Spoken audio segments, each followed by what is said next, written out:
Good afternoon and welcome to the Everton versus Tottenham Hotspur preview show here at Paxton Road TV, and joining me as usual is the crew. Sam Spurs for life. Where's Sean gone? I can't get Sean on here. Where's Sean gone? Aha. Mr. Hotspur Hurley, who's now called Tottenham, what's he called?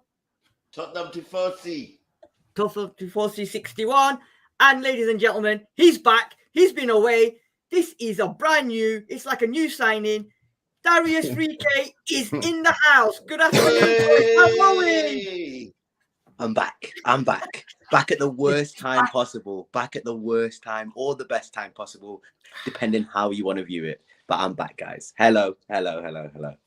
Ladies and gentlemen, he's been away for a while. He's been doing his exams. He's been doing everything. However, in the background, he has been keeping an eye on Spurs. But we have him back. He is back. Right, guys. Eventful 2 weeks. It's been absolute mental. Decisions were made better late than never. But as always, Tottenham Hotspur Football Club. Before we go into a preview actual game, quick 30 seconds, a minute of what's been happening in the last 2 weeks. We've had the women's manager gone. The men's manager's gone. We've got the director of football gone. Not gone, on garden leave, on annual leave, whatever you want to call it. So I'll start with the man, Darius 3K. Darius, what have you made of the last 2 weeks? I think my new, or not even new, should I say his new handle, but my good old friend Sean, Tottenham Tifosi, put it perfectly in our group chat.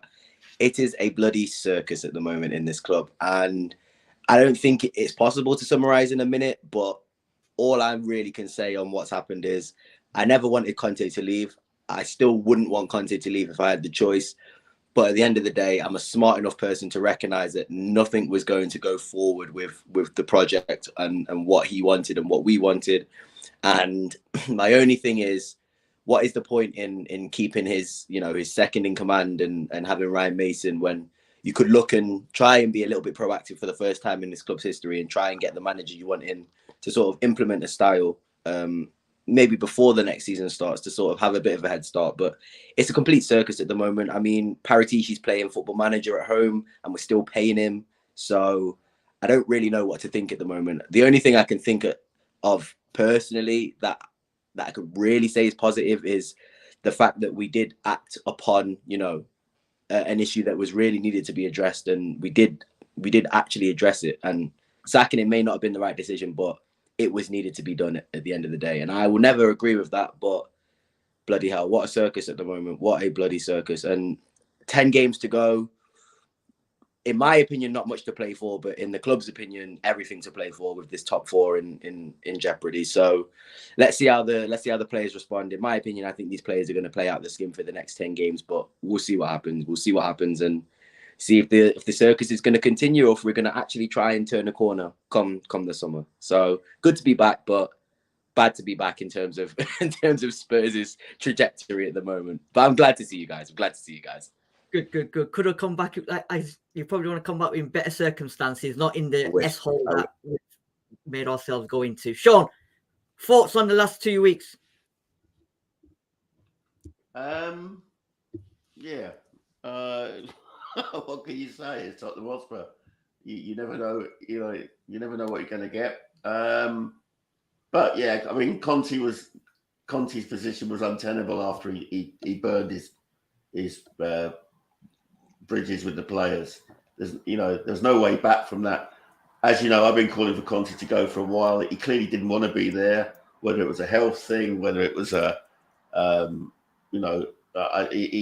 his whole body language, the fact that he came the other side of the World Cup and hadn't signed a contract, it corroded the whole football club from top to bottom, and he had to go. I mean, the fact that we hung on so long has just been compounded by the fact that we're now in an unbelievable position. As you said at the beginning of the show, Tottenham Hotspur Football Club, no full-time men's coach, no full-time women's coach, a director of football who should have been put on gardening leave as soon as the Italian FA said that they've had him in for 30 months, longer than anyone else at Juventus. The man was done. He's done. He's not, and I don't see him coming back, to be honest, because this isn't the only case that's going on. There's a criminal case going on as well. If you know, the only good thing I can see, and this is my positive take, my positive spin, is the water is lapping around the ankles of King Canute in Lillywhite House. Daniel Levy is completely and utterly exposed. And you only have to go through, spend a little time on social media to see that the golden halo around him is just that, a piece of dust. The man is the big. I have a hope that this is the beginning of the end. The man has infrastructurally, he's changed us beyond all recognition. But when it comes to football, he's been badly exposed. He knew that Paratici was under investigation before he even employed him, but was so bewitched by the silver tongue of Fabio, he still employed him. And look what it's led us to. We are a shambles. We are a laughing stock. Even I'm joining in on the laughing because it's hysterical. All I can think is that a new broom is coming. And it's as they say, it's always darkest before the dawn. Tottenham will be back. Don't worry, boys, we'll be back. But we're going to have some rough times. Not just till the end of this season, but next season and maybe beyond that as well. Yeah, Sam, quick thoughts. Yeah, I'm gonna try and keep it quick because these guys have said quite a bit and covered a lot of the points. I said from a while back when Conte was made manager, if it didn't work out, he parted ways, and it was in this sort of manner, then it's down to the board, it's down to the owners of the club. As I said, it's very difficult to say, right, let's get all the owners out, let's get ENIC out. That's almost an impossibility. We've seen the likes of, what's his name, Mike Ashley, we've seen the Glazers, we've seen FSG. It's not easy just to get rid of owners. However, I agree with what Sean's saying. Daniel Levy being the face, being the chairman, I think that needs to change now. I think there's too much attention just from him as a person. Not to say that there's not the Arvarinic worries and the Joe Lewis stuff that can be dealt with. But again, you're trying to change everything all at once. We need a change all the way through top to bottom, but we've got to do it piecemeal. I think because of the fact that Daniel Levy has been this face for the last 20 years, and Sean and Darius are both touching it, we've gone from, mid-place table team, although, winning FA Cups, but that was back in the day, to a team now that's competing, at least for top 6, top 4 on a regular basis.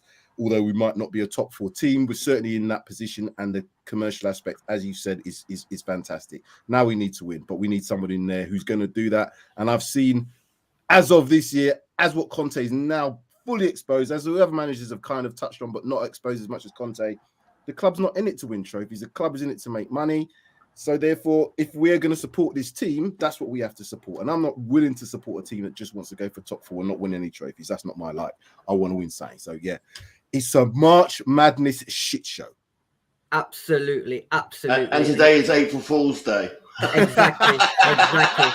Couldn't come any more conveniently, could it? I know, innit? Yeah, and the worst thing is for me is he's obviously wherever he is, and he's probably going to be saying to us on Monday night, "Hello from the other side," because he's in Asia somewhere, isn't he? He's not even around. Meeting. Exactly. So there you go. That just sums up Tottenham Football Club. Absolutely convenient. Right, let's move on to what we're here for. Before we move on, thank you everyone for joining us in the comment sections. We've got the usual Jews Nuts, David Clark, Matthew Bassett, Mr. Bisco in there as well. We've got who? Yeah, Mr. David J. Bisco.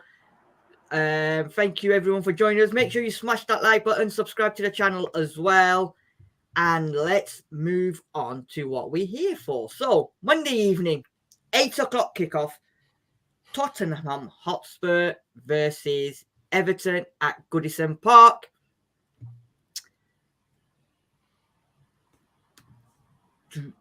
It's going to be an interesting one. Let's have a look at the league table. So we've got Arsenal at the top, played 28, 69 points. Manchester City, who kick off in 9 minutes against Liverpool, 27 games, 61 points. Manchester United, 26, 50 points. Then come Tottenham Hotspur, 28 games, 49 points. Newcastle, 26, 47 points. Liverpool, 26, 42 points. And Everton, 15th position, 28 games, 26 points. So, guys, looking at this table, I know we say it week in, week out. It's an important game for us again because we now look at Liverpool, Newcastle, and Manchester United. The 2 games in hand. Newcastle are 2 behind us. Man United are 1 ahead of us, and Liverpool are 7 behind us. So, what are we saying about this league table then? Are we looking at hoping to be the same towards the end of the season, or is this now the time, the next 10 games, where things start to change? Sam? It's impossible to do these now. It really is. We've said for a long time now that these reaction shows, these preview shows are almost impossible to know what to do, given the circumstances that we've had. All I need to look at is the stats on this thing. Everton have conceded 40 goals. We've conceded 40 goals. How the hell we're in 4th place is because we score goals, So it's a clear indication of what the problem is. We've got a problem in defense, but then that comes from a problem of mentality, confidence, all the rest of it. So it goes through the whole team. If we didn't have Harry Kane, take off his, let's just say somebody else contributed 10 goals and take off his 20, we'd be probably around about the 30 or 40 odd goals. We wouldn't be where we were now or are now. So we're thereby, as they say, designed by luck, whatever it is. We just got to see what they do tomorrow. I don't know what they're going to do tactically. I don't know if they're going to go, She'll put it in the comments as well. He looked like a little lost kid, did Stellini in his interview. I watched half of it now, and the geezer just looks like he's scared. He didn't look like that before when Conte was around. He looks a little bit, nervous, but now he looks scared because he realizes that everything's on his shoulders. He's the face. He has to take the blame. No matter what happens in these games, Conte's gone. So if he changes the system to a 4 at the back, what's been going on? Do you not agree? I don't know what's going to happen tomorrow. And I really don't know what to say about us as a football team because most of these players just will turn up when they want. So looking at the league table, if we end up in 4th place at the end of this season, somebody's smiling up on above. That's all I can say. Yeah. Quick question to you, Darius and Sean. Right, forget the top 2. The 3 teams that How can I forget the top 2? No, in terms of we're not catching them. We're not catching them, are we? So, in terms of Man United, Newcastle, and Liverpool, and I think I've put Brighton. I think are 7th. Both have got 2 games in hand. Brighton have got 3 games in hand. Is this now where we need to start? Well, not start winning, but is this where we have to actually win the games now? Because I know points are more important in games, but the way we're playing, what's the word I'm saying? The place that we're in at the moment, them 3-4 clubs must be thinking, do you know what? We can knock Spurs out of that 4th position once and for all. So, do the 3 points now become really, really important for us, Sean? Absolutely. I mean, that's the only thing you can control. Is the results, the performance that you're involved in. You can't look at the table. In the past you've said that having the points on the board is more important than. This is the business end. This is the Fergie time of the Premier League. You're going in to the last few games. You need to sneak points. You need to win 1-0. You need to. But do you know what's killing us? Is our injury list. Yeah. We have been. Since the World Cup, we have been absolutely murdered by our injury list. Yeah. The loss for me of Bentancur he's been irreplaceable. And that's, from there onwards. And what have we just had? We've just had an international break. Perisic got kicked up in the air in 1 game. Everton Royal is out for 6 weeks, I believe. Yeah. Pedro Porro put in a stinker of a performance down the road from me here at Hampden. And we've got, of Sean Dyche, organised, fighting for their very lives team to play. You couldn't have picked a worse scenario. Top four for me personally is gone, and I think that the other teams can actually pick us away. We could actually finish outside of the European places, which, do you know what, might actually be a breath of fresh air for whoever comes in next season. Yeah. But it is going to mean that we're going to have to scale down our thoughts on. There's no Julian Nagelsmann coming to a non-European competing Tottenham Hotspur. There's no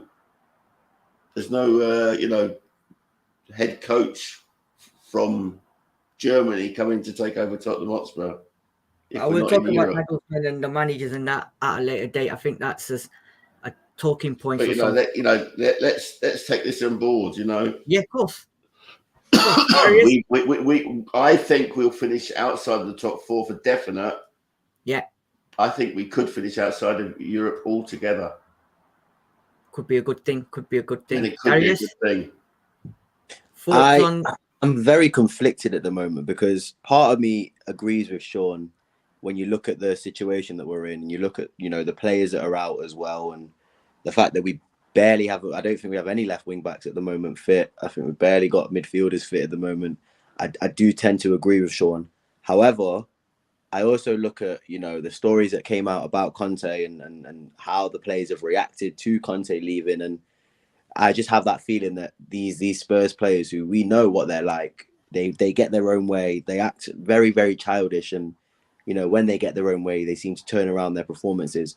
Part of me does think that these players are going to end up performing and playing well for the last 10 games, just because they've got what they wanted and they probably won't have to work as hard and whatnot. So I'm very conflicted as to how the end of this season is going to go. I think it's extremely important. Like, I don't want to say this. I don't want to, talk about, getting top four and that being an achievement. But in terms of the future of this club, yes, if we were to finish outside the European spots, I think it would be a very, very big refresh. But then that eliminates a lot of possibilities, like you said, Sean, of potential managers coming in, potential players coming in. And this has never been a time in my time of being a Spurs fan where we've needed to refresh and rebuild so significantly. And if you don't have, like I said, I've always said this and I've always maintained this, trophies are important. And I've realized, and I've come to the realization how important a trophy is to win at this club. But if you don't get in that top four, you really eliminate a lot of possibilities of who you can bring in as a player and who you can bring in as a manager. And at the moment, I don't think, given the situation of Tottenham, I don't think anybody really wants to come in. So the only sort of convincing factor you can give these players and managers who are of the quality that we need is that Champions League spot. So I think it's still extremely important to try and get this top four. We've got the points, like you said, Sid. We do have the games played, but obviously other teams have games in hand. This game against Everton will tell me a lot. I think if the players perform, which I think they will, I think for the rest of the season they're going to really try and put on a performance every game to get into that top four. But it's just one of those where the situation around them is so toxic and so bad. I just don't know how we're going to react. I have no idea how we're going to react as a club. So yeah, there's a lot to play for still, in my opinion. There is a lot to play for despite us not being in any competitions. But it's just, how are we going to react? Because if like I said, if we don't get into the top four, what as a manager are you seeing in this club, apart from your beautiful stadium and your beautiful training facilities? What as a manager do you see that's going to convince you and say, yeah, I'm going to give this a crack? You've had, and I'll say this, and I don't care if people disagree with me, you've had two of the greatest managers of this generation come into this club and fail. And in every single club they've been at before, in 50 games that they've managed, or a minimum 50 games they've managed, they've succeeded. And situations have been just as bad, if not worse. Roma, look at Mourinho, he won a trophy.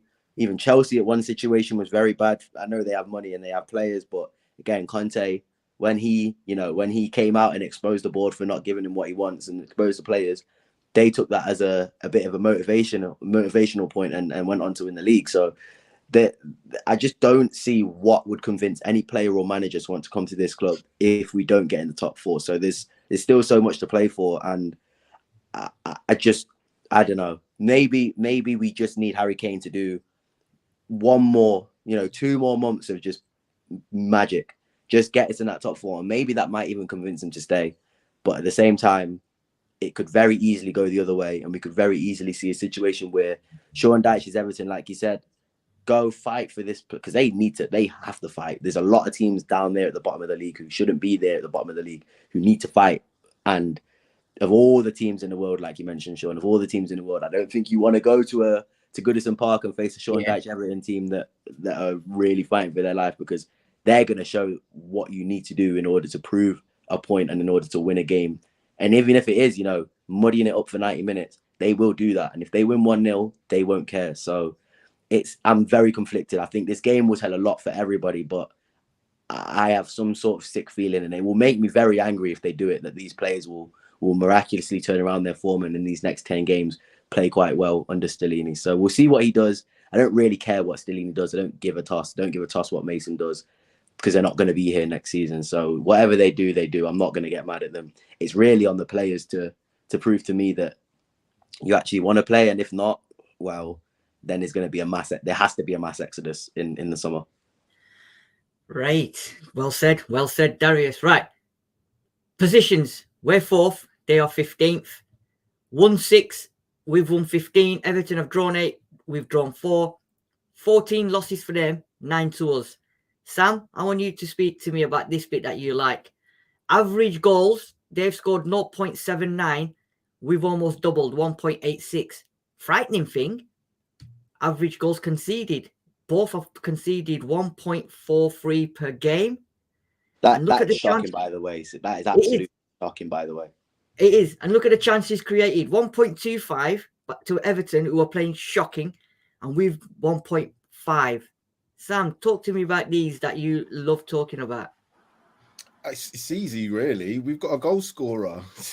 That's the difference. They haven't got a goal scorer. Had they got a goal scorer, let's say they had Calvert-Lewin was in a bit of decent form. Anybody else who could contribute 10 to 15 goals, they would probably be closer to us, and we'd be closer in terms of down there if we didn't have Harry Kane.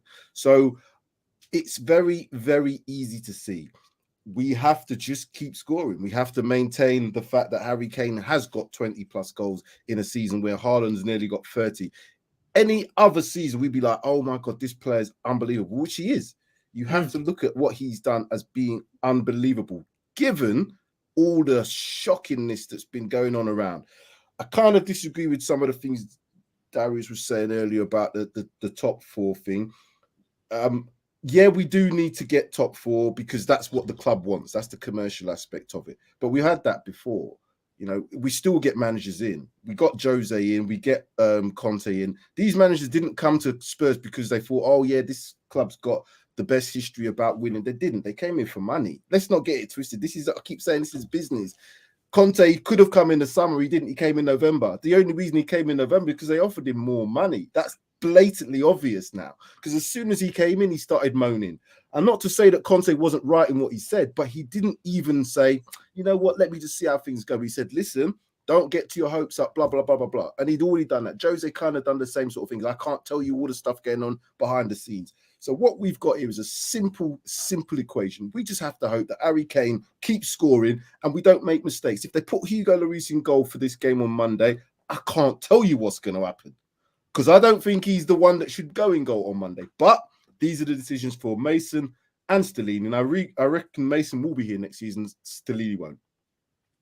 Agree. Guys, Darius, Sean, do you want to talk about this slide or shall we move on to the next one? The only thing I want to mention is the absolutely hilarious stat that our biggest win and worst defeat have come from the same team. Yes. I just think that's funny. But no, I mean, Sam said it all really. He is spot on. If Kane don't perform, then we're screwed regardless. So yeah, I've got really nothing else to say on this. Sean? Just a point that Everton did have a striker who could score 15 goals, but unfortunately we bought him off him. Who can't score? and now he's only scored 2. And now he don't score a lot of goals. No, he don't score again. Which is Tottenham. This is exactly the point. We buy their striker who scores goals for them. He don't do. Score for us. Right, let's move on to the next has one. he even scored in the Premier? He's not scored a goal in the No, Premier. he's not scored in the Premier. No, Well, he did, but he got disallowed.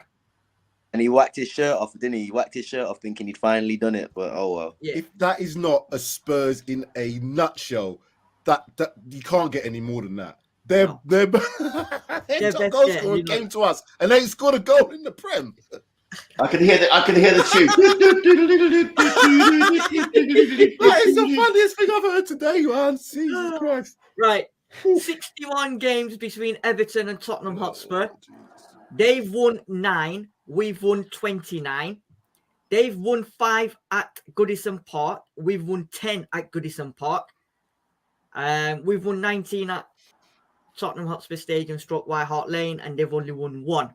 So, Sean, looking at that, should be only one team winning it, shouldn't they, on Monday night? It should be. I don't think it's going to happen though. No, we've got a good record there.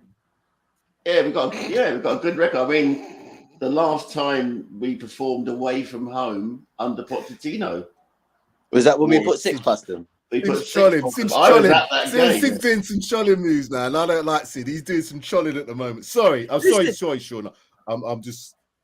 We did this last. Remember the Southampton one, and we was. I said the same. Look at this. It's great, fantastic. It's not just Southampton. It's every that was team. why I was laughing when you gave me those stats, Sam. I was having flashback to Southampton, who haven't scored. Southampton, it's every game we've done. We put these stats up. We've done Man City. We've done every team, and we said, "Yeah, we're going to roller coaster these lot." Leicester City was the prime example as well. It's so funny. This is why we can't do these previews seriously anymore, because I don't have a clue. I look at that and think, this is a banker. I've seen us play Everton in the past, and it's always been a pre-game. Go to Goodison Park and the Goodison fans, but we've always been able to deal with that. And Harry Kane loves scoring against this lot. But, it's Dr. Tottenham. Dr. Tottenham, MD, PhD, whatever you want to put on. Is Dr. Tottenham coming to Spurs, man? He's here for life. MD, PhD. Anyway, I don't care what you want to add on, because it's just as I was saying. Yeah, go on, Sean. Yeah, we have a very good record of Goodison. Now that Frank has left them, I'm hoping they do stay up, to be fair, which puts a little bit of a conflict on me on Monday. Not that much, because the season's done. The season was done at Bramall Lane. The season was done when Conte called us, the fans, out. People have forgotten this already. That bloody Turin troll, give him his proper title. He called us out as causing the problems. He brought his own problems on himself. So cheerio, Antonio. Bye-bye. But yes, I'm going to back Stellini. I'm not going to criticise Mason. Mason gets it. He's a Spurs man through and through. It's the players, as Darius has already alluded. These charlatans who've chased off 4 managers now, including 2 of the most successful managers in modern football history, need to have a good long look at themselves.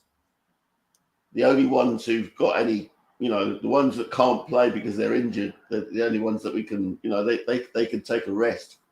But we've got problems. We've got major problems. I don't even know what team they can put together. I'm hearing that Pascozzi might have to play at left wing back. In fact, I would probably try that now. It's 100%. It's a free hit. Yeah, it's a free hit. Give the kids a run out. This might be the time to say, instead of just bringing them over to act as mannequins for the first team, get them to bloody play instead of the first team, because the first team haven't justified them getting their inflated salaries. Darius, just in case you didn't realize that what the joke was between the three of us, every time we've come to this stat in every preview show we've done, we've always had the better record, and we've always said we're going to steamroll these teams, right? And it's never happened. We've ended up either getting battered or we've drawn or whatever we've predicted. It's never happened. So I want your thoughts on this. Looking at them stats, are we in the favourable position? Should we win this game? I mean, you lot just mentioned that Pascozzi, a centre back, will be playing left wing back, and you want to tell me that we're in a favourable position, boys. It's a fingers crossed and pray to the good man above for the next 10 games, I think, and hope that Harry Kane's ankle at least makes it through the rest of the season. You know what? It's so funny because, like, I do actually want to say, like, every time I remember us playing Everton, home or away, we do seem to do well against them. But I think the massive difference in this game is Sean Dyche. I'll be real with you. I rate Sean Dyche a lot. I think he's a very, very good manager who actually has tactics in the sense of that he will frustrate a team like us where we can't create. We're not a team that can. We're not like an Arsenal. We're not like a Man City who can create in abundance. We rely on, you know, the one or two lucky chances that we'll get, or maybe the individual brilliance of players that we have in our team to actually get us results. And he's one of those managers who can stifle individual brilliance. If he decides to put 5 at the back, whatever he does, if he goes 4-4-2 as he normally does, I think he will try and basically just pinpoint exactly who we have as a threat, which is really and truly only Harry Kane, because Son's not really doing much at the moment, and I don't really know anybody else who's going to bring that goal threat. Maybe Kulusevski, if he brings the form that he brought from the international break, he might be able to perform a little bit better. But I just think Sean Dyche will know exactly how to stifle and neutralise us, and that's just to basically put his big bastard centre-backs on Harry Kane and not give him any time, which will lead Harry Kane to dropping into that midfield. To be Sorry, fair, we've had a pretty decent record against Burnley when Sean Dyche was there. So I've seen us beat Burnley 4s and 5s. Do you know what I mean? I've seen Burnley stifle us as well. But Sean Dyche is what you said, but he does seem to have a little bit of a problem against Spurs. Now, this is the best time to play Spurs, so it might be completely different. But in the past, he hasn't necessarily come up with the tactical nous to really nullify us, because I've seen us score lots of goals against Burnley. But I also do credit, like, I think Son's played excellently against Burnley many times. I think we catch Burnley at the right time. We caught Burnley at the right time a lot of the times, and we did beat them 4s and 5s quite 2 or 3 times. I do remember. Obviously, Son scored his Puskas goal against them, but I do like, you know, this Everton team. I think they've got decent players. Obviously, quite a few from Burnley have come now as well. But, you know, the likes of Cody and Tarkowski at the back, I don't know if they've got any injuries. I know Dwight McNeil probably is going to play for them as well. Damari Gray. I can just see us struggling to deal with them on the counter. A lot different to how Burnley play on the counter. They've got quite a bit of pace going forward now. And, Agreed. You know, if certain players do perform, I think it might be more difficult than a Sean Dyche Burnley. However, you are right in what you're saying. I do agree with that. It's just, if you neutralise Harry Kane and you stifle him, where does the attacking prowess come from, and where does the creativity come from? I don't know. And yeah, we haven't. I don't think. I really and truly, the formation will be interesting, because I don't really think we can play 5 at the back. I don't see how we can play 5 at the back, because we don't have the play 4. facilities. How are we going to play 4? Facilities to play 5. We got Porro, who can play as a right wing back. We don't have a left wing back. There's nobody fit. I personally don't see how we can play 5 at the back. I think it will have to play 4, but we probably will end up playing 5. So we'll see. Yeah. We'll see. Perisic is fit apparently. So is he fit? Oh, okay. Yeah, if he's fit, then yeah, we probably will play 5 then. Cool. Right. So head to head. Here we go. Spurs 2, Everton 0. October 2022. Spurs 5, Everton 0. 7th of March 2022. Spurs 0, Everton 0. Spurs 2, Everton 2, and Spurs 0, Everton 1. So in the last 5, we've only lost once against them. 1-2 and drawn 2. I'm going to move on, because obviously it for me doesn't mean anything. And like we've said before, we've got new temporary managers in. They've got Sean Dyche in, who's a decent manager when it comes to these kind of games. So going into Monday's game, I think the previous 5 meetings, to me, it doesn't matter, because they've got a new manager in. We've got 2 temporary managers in, coaches in. And it's a battle of survival for both teams, in terms of Everton to survive in the Prem and Stellini and Mason to survive at the club, basically. So shall we move on to the next one? Unless... Hold on a second. Are we not going to acknowledge that Everton's only victory was an Ancelotti win? Just goes to show you. You know what? Yeah. I can't even believe that I completely forgot he was at Everton. Ancelotti beating Mourinho. Remember that opening day of the season? Yeah. Oh, Do you remember that as well? Yeah, those other two results were the Frank Lampard, the draws. He was like gritting his teeth. I remember them games as well. Do you know what I mean? Because we went on to have a very, very good start to that season after that Everton loss, didn't we? We were top of the league until about November, weren't we? So yeah, I do remember that very well. So yeah, I mean, it's I don't know what the form is, but in terms of like we've beaten them twice, and when they came to us, I still remember. It wasn't the best of games, but what I do remember is after the game when the Everton fans attacked the Spurs fans, and going to Goodison Park is not going to be easy. Their fans are hella mental. But we also got to remember they are fighting for relegation. Yeah. Yes, as much as they are going to fight, they're under pressure. They're under more pressure than us. We haven't got anything to play for. I know we're playing for top 4, but if we don't get top 4, it's going to be not too detrimental. If they go out the Premier League, they're fucked. So they are got a lot more pressure on them. They already are, regardless, Sam. I think Everton, if you look at the situation Everton are in right now, even if they stay in the Prem, they're in big trouble, regardless. I forgot all about that. So for them, all the players are playing for is their next club, in my opinion, for some of them. So it's a different sort of game. Can Sean Dyche get these players together to play for that, knowing all the stuff that's gone on? It's exactly the same for us. Can Stellini and Mason get our players to play exactly what they want to do, given all the circumstances around us? It will be a counter game. They've got enough on the break to beat us, and we've got enough on the break to beat them. I don't know what the score's going to be. I'm going to have to make it up in the next few seconds, because I guess that's what we're going on to soon. And we are going on to... Let's have a look. Okay, there you go. Last 5 games. I mean, we can quickly brief through that. We've drawn with Southampton 3-3. We beat Nottingham Forest 3-1. Lost to Wolves 1-0. And then we beat Chelsea and West Ham. They've drawn to Chelsea 2-2. Won at Brentford 1-0. Drew with Forest. Lost with Arsenal and Aston Villa. I mean, like we've discussed this many times. For me, previous games don't mean anything, because you can win one, draw one, lose one. You can play the best one game, and then the next game, being Tottenham Hotspur, you can play absolutely dreadful. So I'm going to move on. Right, team prediction. One thing though, Sid. Yeah, go back to that, Sid, because I think I've got one thing to say. Right, see that last game, 3-3 versus Southampton. Yeah, we were 1 minute from being third in the table today. Yeah, right. We were 1 minute. Even after it went to 3-3, Longley had a header, which he put it on target. We could have still won the game 4-3, and we were third. And what has happened since then?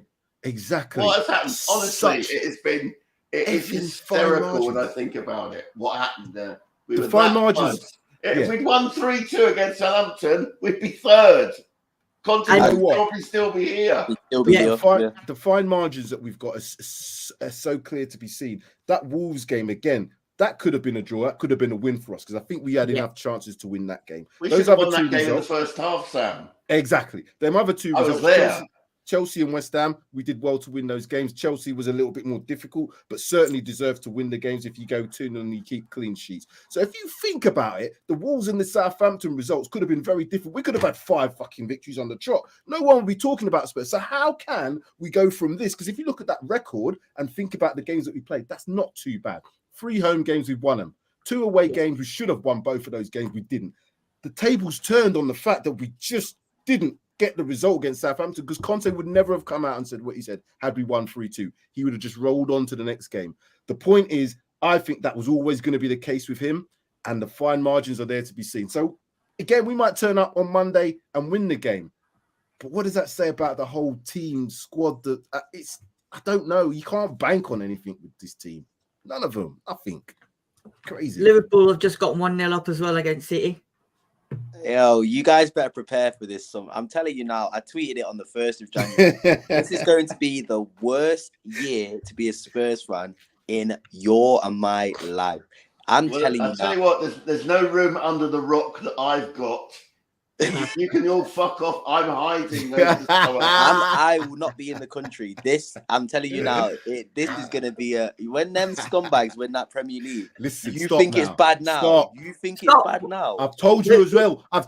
This is what I'm going to say this on camera. People, you ain't going to like me for this. I know you're not going to like me. But just imagine Harry Kane decides he wants to go to bloody Arsenal. And he could go on a free next season. There's no way Let that he's sink in, people. No. Not saying Right. it's going to happen. Not saying it's going to happen. I'm But moving on. I'm moving on. This is my prediction for the team. Agree, if not, disagree. It's up to you. Right, I've got Forster in goal, Romero, Dyer, and Langley. Poirot at right wing back. Perisic, my favourite player at left wing back. Skip and Højbjerg. And Son, Kulu, and Kane. Thoughts, guys? Or is there anyone different that's going to be playing? Yeah, one change for me. One change for me. Either Son or Kulusevski misses out for Richarlison. Richarlison playing at Everton. He's not playing. Richarlison's out, isn't he? I think he's injured. I think he's He's still injured. injured. Is he That's still why he's not injured? in there. I don't think Yeah. he's going to make it. I don't think he's going He's to not make it. there. There was He's not some making sort. I thought I heard that he was.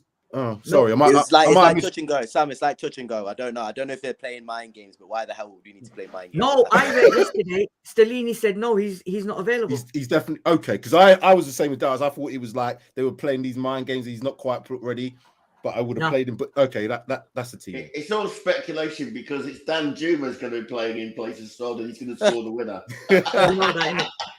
You know that. My only thing on this, I think you're spot on, Sid. I think the only thing that may be a difference is if Lloris is fit, I think he does come back into the team. I disagree with that. I wholeheartedly disagree with that.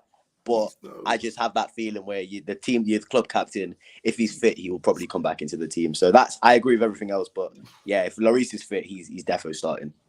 I don't think he should, but I understand what you're saying, Darius. Yeah, you know what? Forster's done well for us, so why change it? But it's not even so much that he.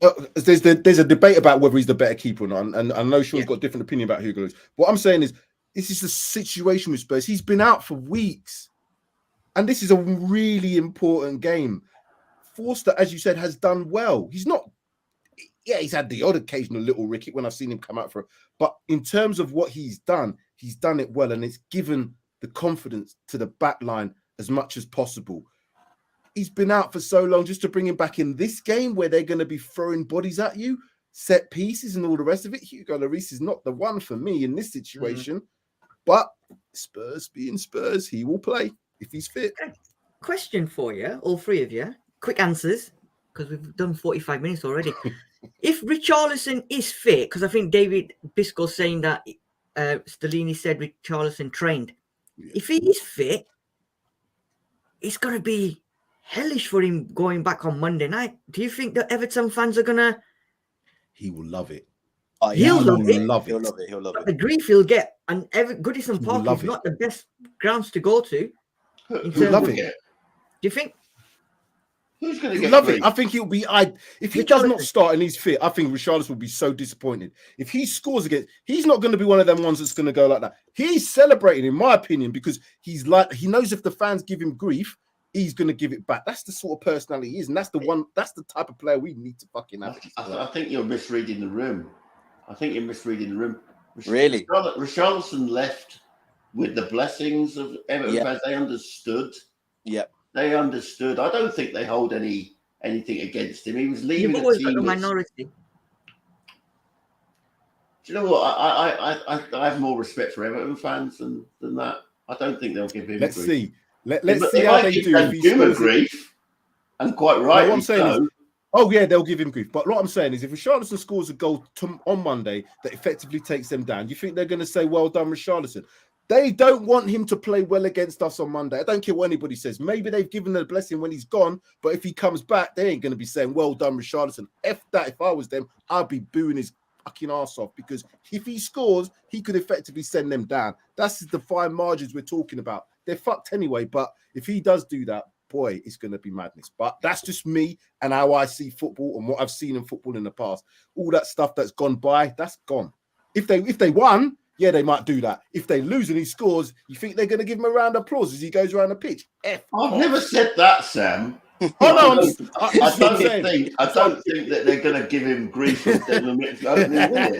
No, I'm sorry, Sean. My only thing, and I think that's a great point you did make, because they did. A lot of Everton fans were like, "Yeah, you've been here, you've helped us out, You kept them up last season. They got 60 million pounds for him. What do you expect? They got 60 million pounds for him. Come on, people. This is why the fans are happy. My only thing is, if they got 20 million pounds, they would not be saying the same thing. Let's just think with your football head on. No, personally, Richarlison has been great. Listen, I am thinking with my football head on. Everton scored 0 goals this season.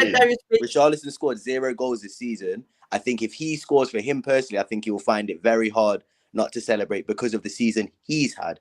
Not necessarily the team that he's playing. It could be any team. Unfortunately, if it was Everton, I still think he will celebrate because of the personal achievement of not scoring a goal and getting your first goal in the Prem. So I don't necessarily think it will be because he might try and hold it in, but I think he will find it very hard just because of the tough time he's had this season to hold in the celebration. So I agree with both of you. I agree with Sean that, yeah, I think the Everton fans won't give him as hard as a time as we think. If he does score, though, and effectively, puts them in a situation where they could go down, they ain't going to like him. However, I think Richarlison will celebrate because of his own personal reasons. He's not scored a goal in the Premier League this season. Yeah. He is getting clowned right now. So totally agree. At the moment, we don't even know if he's playing. So exactly. Yeah, no, but I think if he does play and if he does score, I agree with Darius. I think it's going to mean so much to him.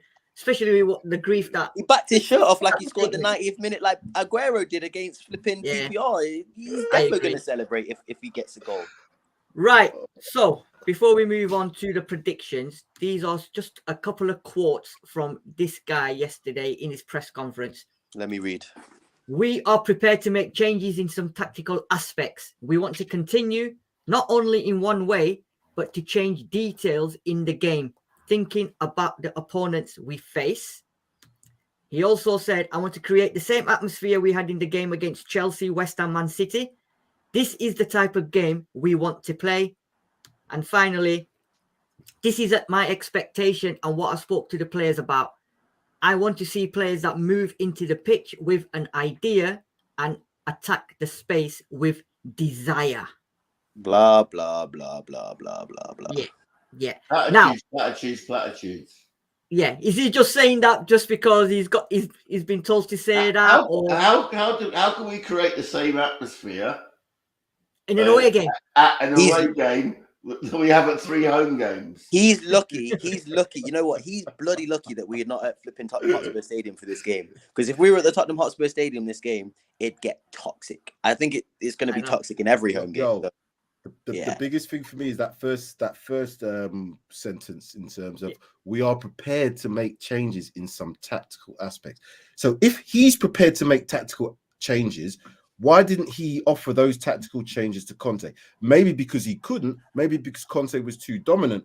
But that to me is like, is Mason now giving him information? Do you not think that's just like him saying that though, Sam? Just no, because I believe it's true. I believe it's true. I believe they will make tactical changes. But my point is, why didn't we have the tactical changes when he was part of the Conte team? Was it that Conte didn't want to make that? Because we've seen games where we know we needed to make tactical changes, and it never happened. It never happened. Our victory against Man City is supposedly down to a call made by Mason, where he put Dyer in midfield. Yeah. So, that kind of thing in game management, I think it can be done. Yeah, I mean they don't have to speak to Antonio anymore. He's probably quite happy about that as well. Good. I'm certainly very happy about it. I mean, trying to conduct a match over telephone is ridiculous. Even if you're in the same building, it's crazy. And all that stuff about Stillian and saying, "Oh, it was me that picked the team." He never picked the team. Conte picked those teams. I don't care what anybody tells me. He looked like a scared child yesterday, and that's my only concern is that who's going to be making the tactical decisions in the game, because it's a two-pronged attack. Mason or Stillian. You say that, Sam, but to be fair, he shouldn't have been doing that press conference yesterday. Yeah, true. I agree with you. We have a coward of a chief executive who has allowed this shit show to develop. Should have been Mason. It hasn't said anything. Yeah. He hasn't said anything. No, it needed to come from Paratiti if he was still in post, which he wasn't. But it needs someone from the board. And we've For the got press- someone, Yeah, sorry. we've got someone in charge of this team who cannot do the major role of a CEO, which is talk about the ethos, the direction, the planning of this organization. That's why the man needs to go. It's Liverpool up 1, Man City 1, by the way. Right, guys. Who cares? We Man City fans. Do you know what? I'm now coming around to the idea that I'm quite happy Arsenal win the title because they're not bankrolled by an oil state. Don't give me any of that Arab money nonsense that I keep hearing from our group chat as well. What are we going to do all over the summer, Sean, if that was the case? We can't show our faces anywhere here. I'd have to go abroad. Even then, it's still hot. Well, I'm not walking away with trouble. You go to the Dominican Republic, Sam. When our team needed you. I will be in Canada. I will not be here. So right. Listen, we have got lots of people in the comment sections writing lots of comments. Let's quickly go through some of them. Who's nuts? Boys are late. Yeah, we had a secret. We wasn't having a secret meeting with Daniel Levy, unfortunately. Let's have a look. Where are we? Let's go down to Mark Cousins. Good afternoon. Afternoon, lads. At least the weekend won't be ruined, but Monday will. And guess what? Come Monday evening, you know what we're going to be singing, Sean, don't you? Tell me why I don't like Monday. Tell me why. Matthew Bassett saying, afternoon all. Cheers, Matthew. Here we go. Jews Nuts is saying, yes, Darius, about time. Please put the bathrobe and hoodie on to get the subliminal. I need a new one. Jews, I need a new bathrobe. The bathrobe is missing. I think, you know what? I think Sam took that damn bathrobe. He's got the dressing gown at the moment. So he's got it. You need to ask Sam where the dressing gown is. You need to ask Sam where the dressing gown is. I might actually put it on Monday. That's what I'll do. I'll do that on Monday show. I'll have that dressing gown on. Hood up if we lose, hood down if we win. Put it that way. David Bisco saying here, managing director of football who is a fraud and a convicted match fixer as caretaker manager. Chris Agombo, Spurs only sinking ship where the rats stay. That is a good one. Yeah. I like that one. I like that one too. Yeah. Judy saying, reading articles that some of the target managers don't want to take the job. This could prove interesting if more managers refuse, leaving Levy in an untenable position. Yeah, we've read a lot of that, but do you know what? I mean, this is, I was saying earlier that I think it's the beginning of the end for Levy. This is exactly the sort of thing I'm thinking of. That eventually, Uncle Joe won't do it, but maybe one of the trustees, where his shares are being held, will have to move against him, because if your CEO is preventing you from making a key strategic appointments, then he's got to go. He's got to go. And I'm beginning to see that. Oh, no, don't talk. Oh, Clement Longley. Oh. Let's move on, because that's going to cause problems as well. And the club's answer is to sign Clement Longley on a permanent basis. This is what's going to happen, isn't it? Let's not talk about that soon. It's going to go too much. It's too deep. Brian Snail. We'll do that for talking. He's nuts. Would Stellini change the style too much after he leaves? He will probably hook up with Conte at the next gig. If Stellini does well, their friendship will get fractured. No. David Bisco. I don't think so. No, the friendship's good. He said that as well. Yeah. David Bisco saying, we really are far behind as a football club. We fall out of the Champions League. Spot it all will be years before we get back. Liverpool and Chelsea will bounce back and Newcastle will be pushing. Don't forget Brighton's as well. Brighton are not far behind. If we want Kane to stay, that's what happens when you have good recruitment. You lose your players and you get better players in return. So simple. Yeah. Do you know what? Brighton lost their coach in the 6th week of the season. And two of their best players, Trossard and Basuma. They've lost two of their best players and they're still where they are and still can be above us. This is why the shit show has got to stop, people. It's terrible. Yeah. Where's Basuma now? What's he doing? But what's Trossard doing at Arsenal? Bits. What's Basuma doing? He's on bits and pieces. He's not doing anything, man. Yeah, we could have had Trossard. We could have had Trossard, but Mr. Daniel Levy did not want to pay the extra £2 million, as always. And I keep saying this, Madison's and people like that. We could have had them at our club. We could have had it. I'm getting mad. It's not. Adele said. You've had What? two Adele songs you've referenced now. Today, so I'm yeah, I impressed. know. I'm impressed. Appropriate, aren't they? But right, let's Crazy. have a look at Crazy shit. Oh, who's this? Is it Maya Silla? Correct me if I'm wrong. Conte can change any attack. Can't change any attacking tactics. He can't change anything, mate. He couldn't change anything. Right, let's go to this one. Predictions. Sid, can I just get mine out the way quickly? Because I can't even care. 2-1 Tottenham. If it happens, it happens. If it doesn't, it doesn't. 2-1 Tottenham. That's me. Goal scorer? Goal scorers, Kane double. Kane double. Fine. But one of them will be a penalty. Fine. That's fine. And we'll have all the Kane haters again, as always. Oh, he scores penalties. Doesn't score anything else. Oh, he scores penalties.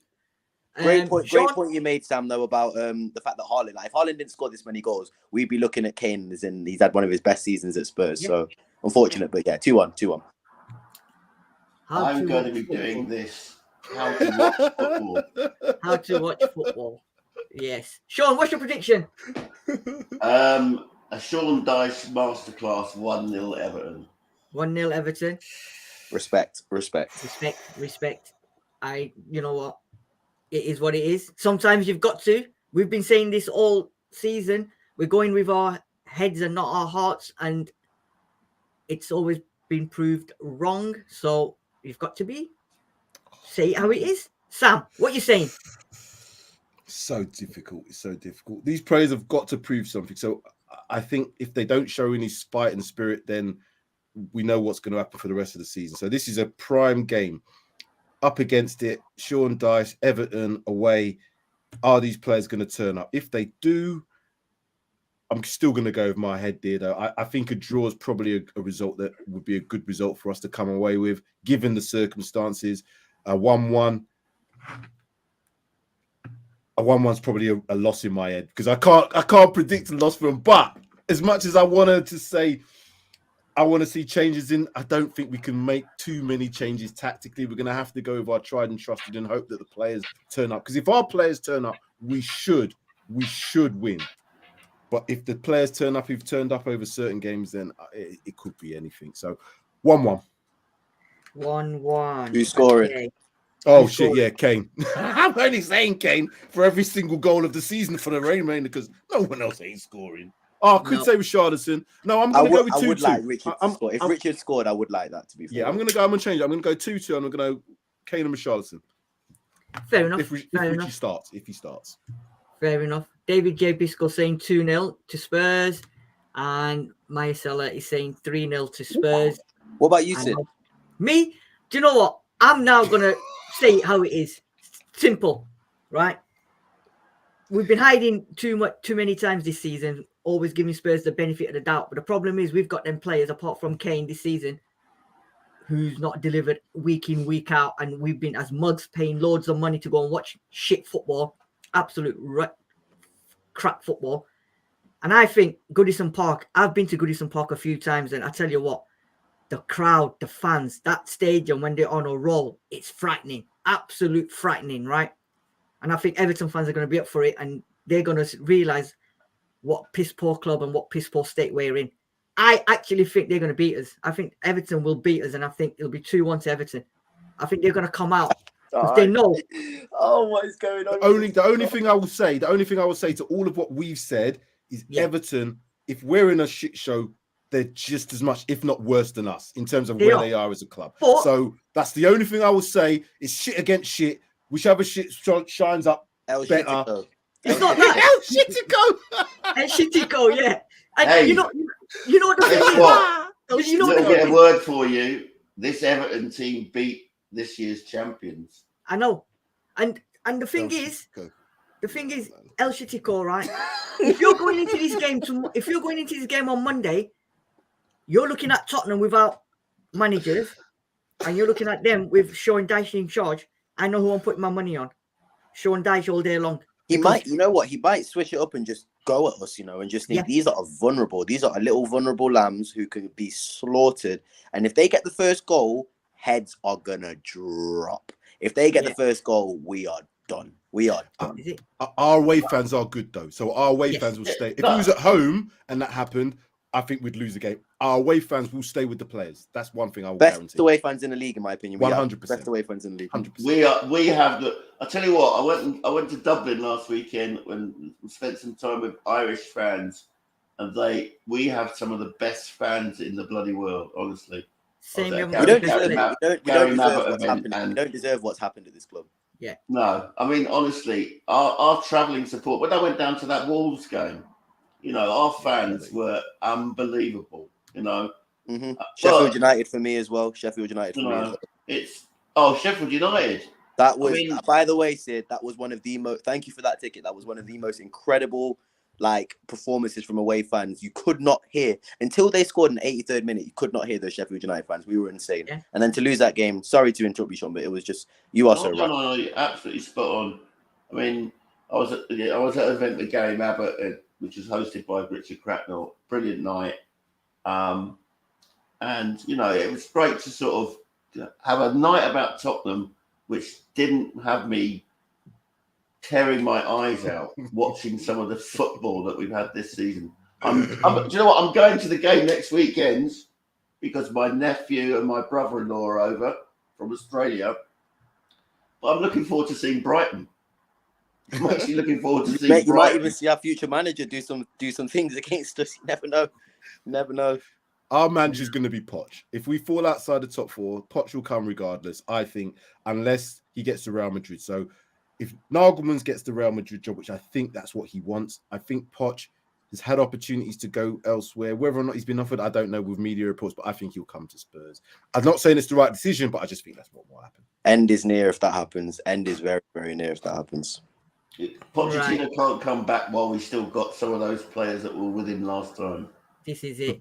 But that's another conversation for another day. We have 1 hour, 2 minutes. Sorry, guys. I feel like I've come back and I've made it back to I feel like you've been going to half an hour and I've come back and no. That's on another half an hour. Come on. We've had 2 weeks of shit. Exactly. Get out of our system. Shittico has to come on Monday. Shittico, yeah. Apologies, Mr. YouTube, but you know. Right. Thank you very much, everyone in the comment section for joining us. Thank you for giving us your comments and listening. Daniel. Make sure you like the channel, smash the like button as well. Subscribe to the channel. Poch is not coming back, please no. Thank you, Sean. Thank you, Darius. Thank you, Sam. I will be here on a more regular basis as well, guys. So lovely. I wish to see you on Monday night. I wish everyone a lovely weekend, and do join us on Monday. Cause is it gonna be another Tell Me Why or I Don't Like Mondays, or is it gonna be just another manic Monday? And are we gonna wish it was Sunday? I just wish that Man City score another goal and we can worry about Arsenal winning the league another week. Honestly, I know. But we don't want Liverpool to be a bummer. I don't care, Sam. I don't care, but I've got money on it, so that's the only reason I do care. If Liverpool come above us, I've got some money I've got to pay out. That's all. Whatever. Okay. Am I the only one that has hit the like button? Come on, everybody in the comment section, please smash that like button.